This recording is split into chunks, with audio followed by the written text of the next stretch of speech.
Hello friends, आज हम PSC part second के लिए यानी आपके लिए जूलॉजी की एक नई book immunology, microbiology and biotechnology का इम्यूनोलॉजी पार्ट स्टार्ट कर रहे हैं। ठीक है, तो जो हमारी पहली यूनिट है, पहली यूनिट का नाम है इम्यूनोलॉजी यानी प्रतिरक्षा विज्ञान, जिसमें आज हम पढ़ेंगे प्रतिरक्षा विज्ञान का परिचय, इंट्रोडक्शन ऑफ इम्यूनोलॉजी। तो देखिए स्टूडेंट्स, जो इम्यूनोलॉजी है, प्रतिरक्षा विज्ञान है, यह इम्यूनोलॉजी ग्रीक भाषा का एक शब्द होता है। ग्रीक भाषा, ग्रीक लैंग्वेज का शब्द है इम्यूनिटी। ग्रीक लैंग्वेज का शब्द क्या है? ये इम्यूनिटी है। इम्यूनोलॉजी शब्द जो है ग्रीक भाषा के एक शब्द इम्यूनिटी से बना है। किससे बना है? इम्यूनिटी से बना है। इम्यूनिटी से बना है। जो इम्यूनिटी है, इस इम्यूनिटी का अर्थ क्या है? देखिए, इम्यूनिटी मीन्स फ्री या बर्डन। इस इम्यूनिटी का मतलब क्या होता है? फ्री अथवा बर्डन। इनका मतलब है बोझ से मुक्ति। इनका मतलब क्या है? बोझ से मुक्ति। जिस तरह से हमारे ऊपर कोई किसी तरह का बोझ होता है, उस बोझ को हम निपटाने की कोशिश करते हैं। इसी तरह से हमारे शरीर के अंदर कुछ ऐसी क्रियाएं होती हैं, जीवाणु क्रियाएं होती हैं। उन जीवाणु क्रियाओं को जो निपटाया जाता है, उसे हम क्या बोलते हैं? वह क्षमता है। तो जो इम्यूनिटी है, ग्रीक भाषा का शब्द है, जिसका अर्थ क्या होता है? फ्री और बर्डन यानी बोझ से मुक्ति। अर्थात क्या कह सकते हैं? कि हम जानते हैं कि जो हमारे शरीर में बाहर से कोई भी कारक प्रवेश करता है, वह कारक क्या कहलाता है? एंटीजन कहलाता है। और उस एंटीजन के खिलाफ हमारे शरीर में क्या बनाई जाती है? प्रतिरक्षाएं बनाई जाती हैं। यानी जो बाहर से हमारे शरीर में एंटीजन प्रवेश कर रहे हैं, उन एंटीजन से सुरक्षा के लिए हमारे शरीर में कुछ क्षमता पाई जाती है। उस क्षमता को हम क्या कह रहे हैं? इम्यूनिटी पावर कहते हैं। इम्यूनिटी, प्रतिरक्षी क्षमता। ठीक है, तो प्रतिरक्षी क्षमता क्या है? देखिए, एक चीज बता दूं मैं आपको कि जो बाहर से फॉरेन पार्टिकल यानी बाह्य पदार्थ, जिन्हें हम एंटीजन कह रहे हैं, वो प्रवेश करते हैं, तो वो हमारे शरीर के लिए कैसे होते हैं? रोग कारक होते हैं, हानिकारक होते हैं, जिनको हमारी बॉडी क्या करती है? नष्ट करने की कोशिश करती है। उनको नष्ट कई प्रकार से किया जा सकता है। जो उनको नष्ट करने की क्षमता है, जिसको हम क्या कह रहे हैं? इम्यूनिटी कह रहे हैं। यानी उनसे बोझ से मुक्ति मिल रही है हमें। हमारे शरीर में जो बाह्य पदार्थ प्रवेश कर रहे हैं, उनसे क्या मिल रही है? मुक्ति मिल रही है। तो उसी को हम क्या कहते हैं? इम्यूनिटी। ठीक है, तो जो इसका अर्थ क्या हो गया? रोगों से सुरक्षा है, रोग कारकों से सुरक्षा। इसका मतलब क्या हो गया? रोग कारकों से सुरक्षा, अर्थात रोग कारकों से सुरक्षा। ठीक है, अतः क्या कह सकते हैं हम अब कि जो इम्यूनोलॉजी है वो क्या होगी? तो जो इम्यूनोलॉजी की हम परिभाषा दे सकते हैं हम इस तरह से, देखिए, अर्थ है इम्यूनोलॉजी क्या है? किसकी शाखा है? वो विज्ञान की शाखा है। अतः विज्ञान की वह शाखा, अतः विज्ञान की वह शाखा जिसके अंतर्गत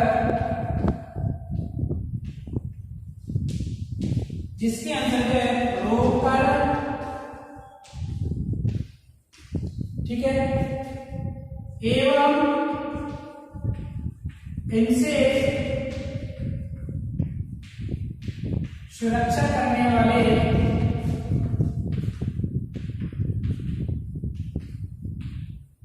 कारकों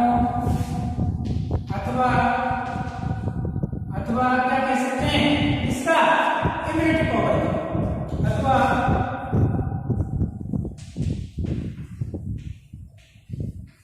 प्रतिरक्षी का अध्ययन। इम्यूनिटी का मतलब क्या है? प्रतिरक्षी का अध्ययन क्या कहलाता है? प्रतिरक्षा विज्ञान कहलाता है। क्या कहलाता है? प्रतिरक्षा विज्ञान कहलाता है। ठीक है बच्चों, तो समझ आया आपको इम्यूनोलॉजी क्या है? इम्यूनोलॉजी विज्ञान की एक शाखा है, जीव विज्ञान की शाखा है, जिसके अंतर्गत रोग कारक और उनसे सुरक्षा प्रदान करने वाले कारकों का अध्ययन किया जाता है, अथवा जिसका अध्ययन किया जाता है इम्यूनिटी का अध्ययन किया जाता है, प्रतिरक्षा का अध्ययन किया जाता है, उसे क्या कहते हैं? प्रतिरक्षा विज्ञान कहते हैं। और जो ये प्रतिरक्षा विज्ञान है, इस प्रतिरक्षा विज्ञान में जो सुरक्षा प्रदान करता है वह करता है प्रतिरक्षा तंत्र। वह क्या करता है? प्रतिरक्षा तंत्र। अब हम बात करते हैं प्रतिरक्षा तंत्र है क्या चीज? प्रतिरक्षा तंत्र है क्या चीज है? तो प्रतिरक्षा तंत्र की जब हम बात करते हैं, प्रतिरक्षा तंत्र यानी कि इम्यूनिटी सिस्टम,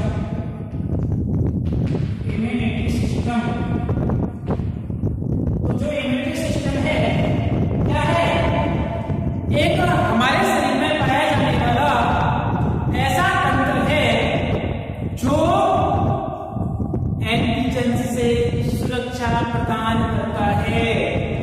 हमारे शरीर में पाया जाने वाला एक ऐसा तंत्र है जो एंटीजन से क्या प्रदान करता है? सुरक्षा प्रदान करता है। उसे हम क्या बोलते हैं? इम्यूनिटी सिस्टम कहते हैं। इस इम्यूनिटी सिस्टम में लगभग 10⁻12 सेल्स पाई जाती हैं। इतनी अधिक संख्या में सेल पाई जाती है इस इम्यूनिटी सिस्टम में ना। इतनी कोशिकाएं पाई जाती हैं 10⁻12, लगभग 10⁻12 कोशिकाएं पाई जाती हैं। ये कोशिकाएं किस किस में होती हैं? देखिए, एक होता है थाइमस। थाइमस कहाँ पे पाया जाता है? जो हमारी प्लूरल कैविटी है, इस प्लूरल कैविटी के आसपास एक ग्रंथि पाई जाती है, थाइमस ग्रंथि। वह थाइमस ग्रंथि आगे चल के किसका काम करती है? प्रतिरक्षों का निर्माण करती है, इम्यून्स का निर्माण करती है। इसका निर्माण करती है, इम्यून से प्रतिरक्षों का निर्माण करती है, लिम्फोसाइट्स का निर्माण करती है। ठीक है, तो थाइमस ग्रंथि की जो कोशिकाएं होती हैं वो किसका काम करती है? प्रतिरक्षा तंत्र का। इसके अलावा थाइमस के अलावा प्लीहा, अस्थिमज्जा, ठीक है, लसीकाणु यानी कि लिम्फोसाइट्स, ये सभी के सभी जो होते हैं इसका निर्माण करते हैं, प्रतिरक्षा तंत्र का निर्माण करते हैं। इसका निर्माण करते हैं, प्रतिरक्षा तंत्र का निर्माण करते हैं। इन सब में कितनी कोशिकाएं पाई जाती हैं? लगभग 10⁻12 कोशिकाएं पाई जाती हैं। ठीक है, तो अब हम थोड़ी सी बात कर लेते हैं एंटीजन की। एंटीजन क्या है? एंटीजन, तो एंटीजन जो है ना, एंटीजन क्या है? बाह्य पदार्थ होता है। क्या होता है?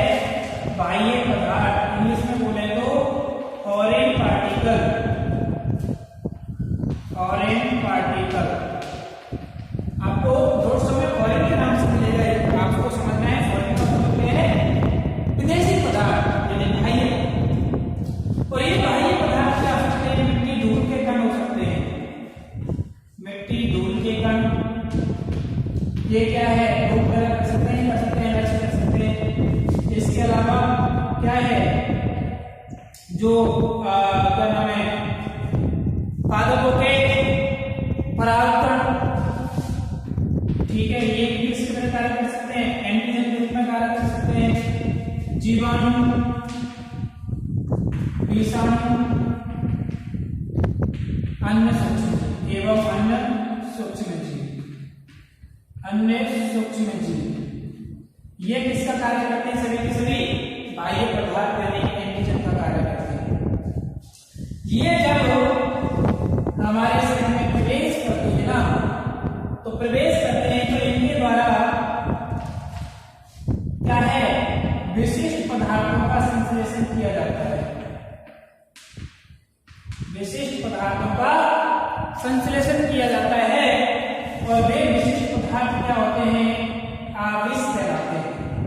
जो इनके द्वारा एंटीजन के द्वारा ये एंटीजन जब हमारे शरीर में प्रवेश करेंगे तो प्रवेश करने पर इनके द्वारा इनका स्राव किया जाता है विशिष्ट पदार्थों का, और उन विशिष्ट पदार्थों को हम क्या कहते हैं, आवेश टॉक्सिन, टॉक्सिन कहते हैं।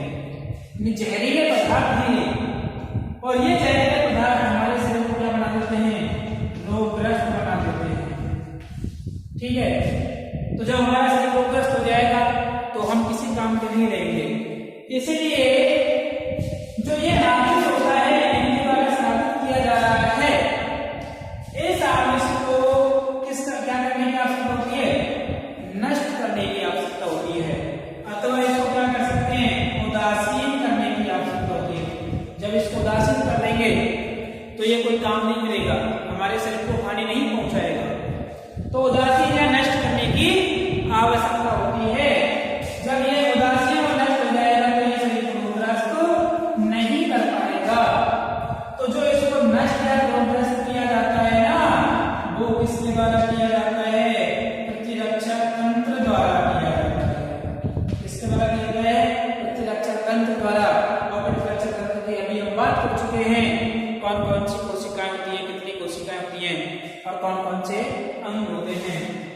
इसलिए क्या हो गया, प्रतिरक्षा तंत्र, ठीक है, और प्रतिरक्षा तंत्र के द्वारा उसको क्या कर दिया, नष्ट कर देते हैं या फिर उसको उदासीन बना देते हैं। इस तरह की क्रिया क्या कहलाती है, प्रतिरक्षा कहलाती है। जो ये क्रिया है क्या कहला रही है, प्रतिरक्षा कहला रही है। उसको नष्ट कर दिया किसी तरह, प्रतिरक्षा तंत्र के द्वारा, और वह क्रिया क्या कहलाई, प्रतिरक्षा यानी इम्यूनिटी कहलाई। और इस इम्यूनिटी का अध्ययन जिस शाखा के अंतर्गत करते हैं हम, उसे हम क्या कहते हैं, प्रतिरक्षा विज्ञान कहते हैं। तो आपने जाना है प्रतिरक्षा विज्ञान। अब एक शब्द आया यहाँ पे टॉक्सिन, ये शब्द आया है टॉक्सिन। ये टॉक्सिन क्या होता है, इसको भी जानने की कोशिश करते हैं। थोड़ा सा वेरी इंपॉर्टेंट क्वेश्चन बन जाता है, ऐसे पूछा जाता है, कीजिए दे दिया आवेश एवं इसके प्रकार। तो क्या होता है टॉक्सिन, टॉक्सिन यानी कि आवेश, हिंदी में इसको क्या बोलते हैं, आवेश। ये आवेश क्या है कि जो एंटीजन है, क्या है, एंटीजन, इन एंटीजन क्या, इनको क्या बोल रहे हैं, बाह्य पदार्थ। एंटीजन को क्या बोल रहे हैं, बाह्य पदार्थ। इन बाह्य पदार्थ के द्वारा जो स्रावित पदार्थ होते हैं, स्रावित उत्पाद जो होते हैं, इन एंटीजन से तरल स्रावित उत्पाद होते हैं, किस प्रकृति के होते हैं, प्रोटीनी प्रकृति के होते हैं। किस प्रकृति के होते हैं, प्रोटीनी प्रकृति के होते हैं। उस स्रावित पदार्थ को ही हम क्या कहते हैं, आवेश कहते हैं। क्या कहते हैं, आवेश कहते हैं। क्या कहते हैं, आवेश कहते हैं। ठीक है, तो इस तरह के जो है क्या कहलाते हैं, आवेश कहलाते हैं। अब देखिए जो ये आवेश हैं, आवेश दो प्रकार के होते हैं। कितने प्रकार के होते हैं, दो प्रकार के होते हैं। पहला होता है एक्सोटॉक्सिन, एक्सोटॉक्सिन यानी कि बाह्य आवेश, बाह्य आवेश। ये बाह्य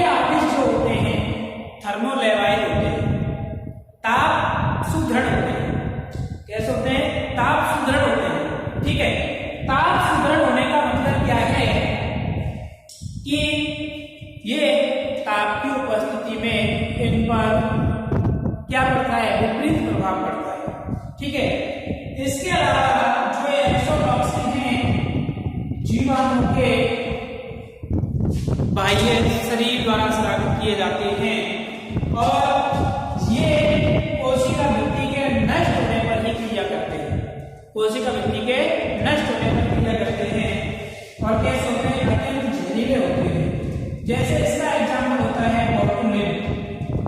इसका एग्जाम्पल क्या है, बोटुलिन।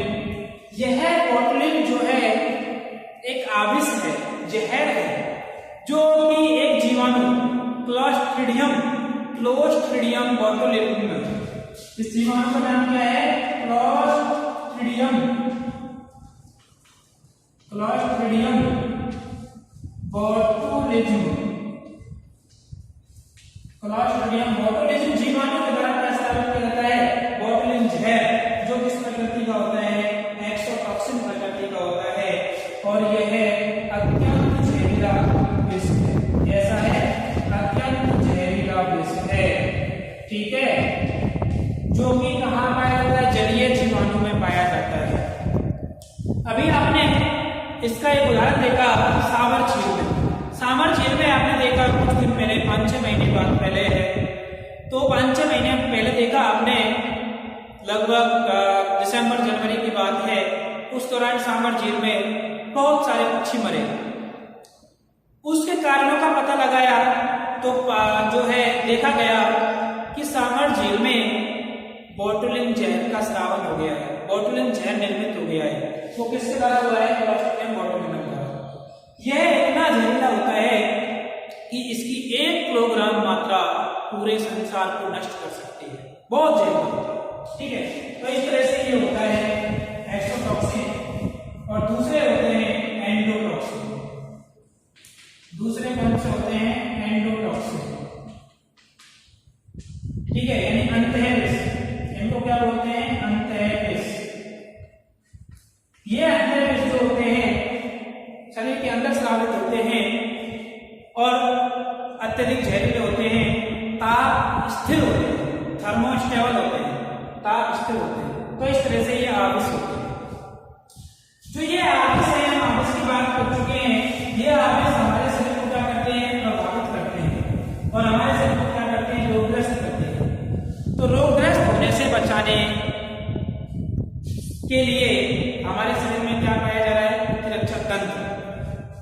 ठीक है, रोगग्रस्त होने से बचने के लिए हमारे शरीर में क्या पाया जा रहा है, प्रतिरक्षक तंत्र। और प्रतिरक्षक तंत्र क्या करता है, हमारी प्रतिरक्षा करता है, सुरक्षा करता है। प्रतिरक्षा का मतलब सुरक्षा।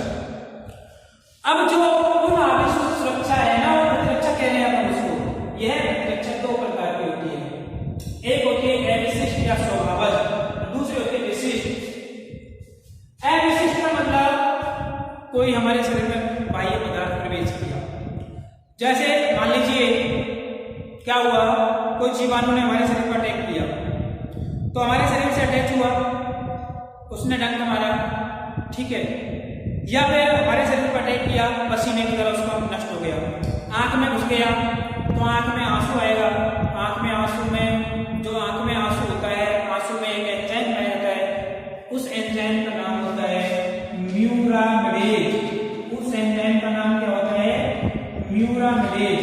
यह म्यूरामिडेज उसको क्या कर देगा, नष्ट कर देगा। ठीक है, तो इस तरह से जो ऐसी प्रतिरक्षा जो शरीर में पहले से ही उपलब्ध है, उसका पूर्व ज्ञान से कोई संबंध नहीं होता है। जीवाणु के पूर्व ज्ञान से संबंध कुछ नहीं होता है। वो सभी प्रकार के जीवाणु के लिए, सभी प्रकार के एंटीजेंस के लिए एक समान होती है, उसका कोई विशिष्टीकरण नहीं होता है।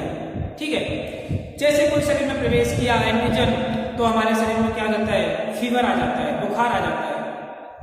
कोई जीवाणु ने हमको काटा है ना, मच्छर ने काटा, तो वहां पे क्या सूजन आ जाती है, सूजन का आना, बुखार का आना, ये क्या है, अविशिष्ट प्रतिरक्षा होती है, विशिष्ट प्रकार की नहीं होती है। ये तो हमेशा ही होती है, नॉर्मली होता है ऐसा, जब भी कोई हमारे शरीर में एंटीजन प्रवेश करता है, जिसको हम क्या बोल रहे हैं, अविशिष्ट। और इसी को हम क्या बोलते हैं, स्वभावज, यानी इनमें। स्वभावज का मतलब क्या है, इनमें प्रतिरक्षा। जन्मजात, जन्म से ही प्राप्त है, इसमें कोई लेना देना नहीं किसी चीज का, हमें जन्म से प्राप्त होती है। और कैसे होती है? जाति विशिष्ट होती है। जाति विशिष्ट का मतलब ये है, इसका अर्थ समझिए कि कोई रोग है, जैसे गोनोरिया रोग है जो कि मनुष्य में पाया जाता है, मनुष्य में पाया जाता है, तो इस गोनोरिया रोग का जो कारक है ना, यह गोनोरिया रोग का कारक पादपों में संक्रमण नहीं करेगा, इसके अलावा जंतुओं में संक्रमण नहीं करेगा, केवल किसमें करेगा? मनुष्य में। इसलिए हम उसको क्या बोलते हैं? जाति विशिष्ट। जो अविशिष्ट प्रतिरक्षा होती है वो कैसी होती है? जाति विशिष्ट होती है। पादप का रोग करने वाले, पादप में रोग उत्पन्न करने वाले जीवाणु, विषाणु या एंटीजन हमारे शरीर में, जंतु के शरीर में रोग कारक नहीं होते हैं, इसलिए उसको क्या बोलते हैं? जाति विशिष्ट। इसलिए अविशिष्ट प्रतिरक्षा कैसी है? जाति विशिष्ट है। और किस तरह की रहती है? अवरोधकों के द्वारा। अवरोधक क्या हो जाएंगे? जैसे स्किन हो गई हमारी, त्वचा किसके रूप में कार्य करेगी? अवरोधक के रूप में कार्य करेगी। हमारे आंसू किसके रूप में कार्य कर रहे हैं? अवरोधक के रूप में कार्य कर रहे हैं। त्वचा पर जो रोम पाई जाती है, हेयर पाए जाते हैं, वो रोम किसके रूप में कार्य करेगी? अवरोधक के रूप में कार्य करेगी। तो जो ये प्रकार की प्रतिरक्षा होती है अवरोधक के द्वारा, तभी तो हमारी स्किन फूल जाती है, सूजन आ जाती है, अवरोधक है ना, इस वजह से।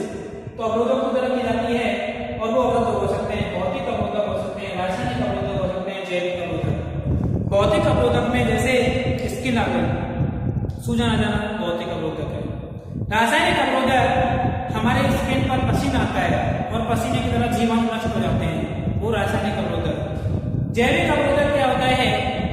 जैसे कोई अंडाणु है, एक जाति का अंडाणु दूसरे जाति के अंडाणु का शुक्राणु के पास जाएगा, तो दोनों किस तरह का रहेंगे? दूसरे कारक आ गया ना। मान लीजिए कोई ये दो जाति है, इसका अंडाणु है, इसका शुक्राणु है, ये अंडाणु शुक्राणु के पास जाएगा तो अलग जाति हो गई, तो इसके पास जाएगा तो फ्यूज होगा क्या? नहीं होगा ना। एक ही जाति के अंडाणु शुक्राणु आपस में मिल सकते हैं, तो इस तरह से इनमें क्या होगा? अवरोध होगा और इस अंडाणु को नष्ट कर दिया जाता है। तो प्रतिरक्षा हुई कि नहीं हुई? उसको सुरक्षा प्रदान की गई ना। तो इस प्रकार की कारण हुई क्योंकि उनमें क्या पाए जाते हैं? जैविक पदार्थ पाए जाते हैं। जैविक पदार्थ हो गया ना शुक्राणु। इस प्रकार की क्षमता जो है जैविक अवरोधक की जाती है। ठीक है, तो ये हो गई अवशिष्ट, यानी जिसको हम जन्मजात कहते हैं, जन्म से ही प्राप्त है। दूसरी होती है विशिष्ट या उपार्जन। विशिष्ट प्रतिरक्षा किसे कह रहे हैं अपन? कि जब कोई एंटीजन हमारे शरीर में प्रवेश किया और प्रवेश करने पर हमारे शरीर में क्या पाया जा रहा है? प्रतिरक्षा तंत्र, और उस प्रतिरक्षा तंत्र के द्वारा उस जीवाणु के लिए विशिष्ट प्रकार की एंटीबॉडीज बनाई जाती हैं। क्या बनाई जाती हैं?